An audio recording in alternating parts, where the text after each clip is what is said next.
এই থাইরয়েড ব্যাপারটা নিয়ে আমাদের কিছু কিছু ধারণা আছে, কিন্তু অনেক সময় যে সঠিক ধারণা সেটা নেই। তো আজকে থাইরয়েড নিয়ে কিছু কথা বলার চেষ্টা করব।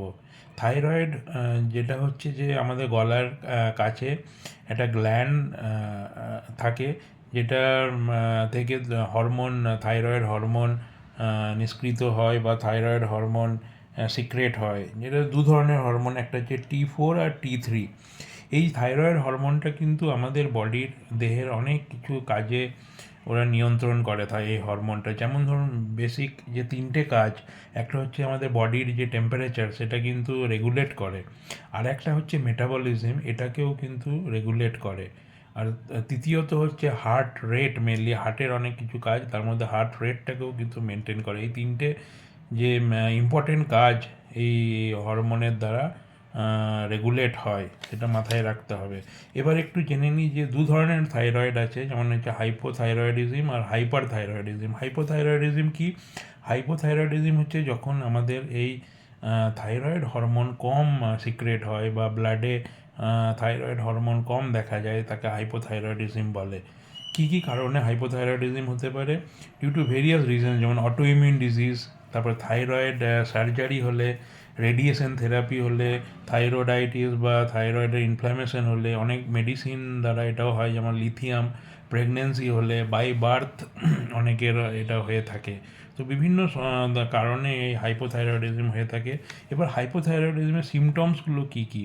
যেমন ধরুন এই গয়টার হয়ে যায়, সোয়েলিং হয়ে যায়, ফুলে যায় এখানের গলার কাছে, হার্টের প্রবলেম হয়, হার্ট রেট বেড়ে যায়, এলডিএল কোলেস্টেরল বেড়ে যায়, পেরিফেরাল নিউরোপ্যাথি, তার মানে আমাদের হাতের বা পায়ে অনেক সময় ব্যথা করে, নার্ভের প্রবলেম হয়ে যায়, ইনফার্টিলিটি, মেয়েদের যে ওভিউলেশন হয় প্রেগনেন্সির সময় সেটা ভালোভাবে হয় না, সেই জন্য প্রবলেম দেখা যায়, বার্থ ডিফেক্ট, বাচ্চা যখন জন্ম নেয় তার মধ্যে অনেক ডিফেক্ট পাওয়া যায়।